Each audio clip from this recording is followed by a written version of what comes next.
वहीं धनबाद भाजपा जिला कार्यालय में आयोजित मीडिया से बातचीत के दौरान बीजेपी के प्रदेश महामंत्री अमर बावरी ने जेपीएससी जेएसएससी विवाद और छात्र आंदोलन को लेकर हेमंत सोरेन सरकार पर जमकर हमला बोला। अमर बावरी ने आरोप लगाया कि झारखंड में जंगल राज कायम है और सरकार छात्रों की आवाज को दबाने का प्रयास कर रही है। उन्होंने कहा कि जेपीएससी और जेएसएससी परीक्षाओं को लेकर छात्र लंबे वक्त से आंदोलन कर रहे हैं, लेकिन परीक्षा व्यवस्था में गड़बड़ी और कथित अनियमितताओं के आरोपों के बावजूद छात्रों को न्याय नहीं मिला। अमर बावरी ने मुख्यमंत्री हेमंत सोरेन पर छात्रों के साथ छल करने का आरोप लगाते हुए कहा कि आंदोलन को दबाने के लिए अलग अलग तरीके अपनाए जा रहे हैं। उन्होंने रांची, गिरिडीह और हजारीबाग में छात्र आंदोलन के दौरान हुई कथित मारपीट की घटनाओं पर भी सवाल उठाया और जिम्मेदार लोगों पर कार्रवाई की मांग की।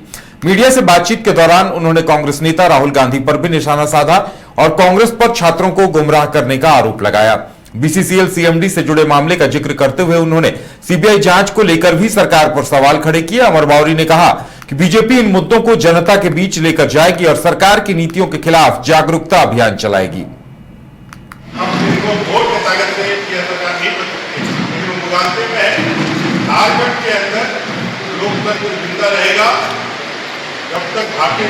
पूरे झारखंड प्रदेश में जो देखने को मिला, रात तक जो चित्र, जो दृश्य पूरी दुनिया ने देखा, उससे एक बात साबित हो गई है कि झारखंड में अब लोक राज्य नहीं है, लोकतंत्र नहीं है। झारखंड में जंगल राज पूरी तरह से कायम हो गया है। राज्य की जो सरकार है और इस सरकार में जो पार्टियां हैं, झारखंड मुक्ति मोर्चा, कांग्रेस और आरजेडी, केंद्र में विपक्ष के रूप में ये सभी लोग इस बात को लेकर के लगातार मोदी सरकार पर आक्रमण करते हैं कि भाई हमें विरोध का अधिकार है। बाबा साहेब आंबेडकर का नाम लेते हैं, संविधान की कॉपियां लेते हैं, भद्दी भद्दी गालियां देते हैं, उनके मरी माता पर टिप्पणियां करते हैं। ये सभी चीजें अभिव्यक्ति के आजादी के नाम पर किया जाता है और उन एग्जामिनेशन में सरकार की सीधी भूमिका है। हम लोग ये भी एलिगेशन लगाते हैं कि भाई ये सरकार सीधे उसमें इन्वॉल्व है, सरकार के लोग इन्वॉल्व है, मंत्री से लेकर के उनके कार्यकर्ता तक इन्वॉल्व है और इसलिए ये सारे एग्जामिनेशंस की जांच होनी चाहिए सीबीआई से। के दबाव में मानने के लिए स्वीकारोक्ति दी। उन्होंने एग्जामिनेशंस कैंसिल कराए।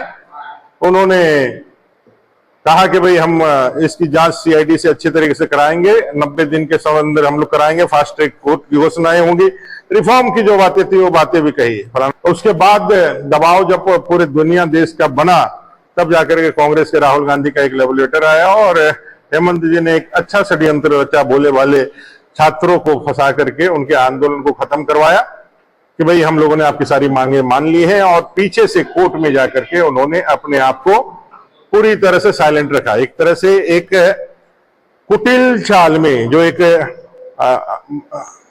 माहिर राजनीतिज्ञ का जो चाल होता है, कांग्रेस उसमें बहुत महारत हासिल की हुई है। उस कांग्रेस के राहुल गांधी के द्वारा सुझाए गए, उस गुप्त पत्र में बताए गए वह तरीका जिससे इस आंदोलन को पूरी तरह से कुचला जा सके, युवाओं को भरमाया जा सके, वो उन्होंने हेमंत जी को बताया और हेमंत जी ने उसे बड़े अच्छे तरीके से उसको जो है अंजाम दिया और आंदोलन को खत्म करने के लिए उन्होंने मांग मानने का ढोंग रचा छात्रों से।